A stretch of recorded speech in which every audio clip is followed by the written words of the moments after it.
We get it from Prophet Moses. We get it from Prophet Jesus.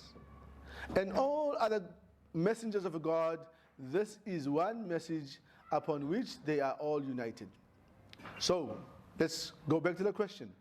Is Islam a new religion? From this beginning, we understand that Islam is not a new religion because it is speaking and commanding with those things that were commanded before.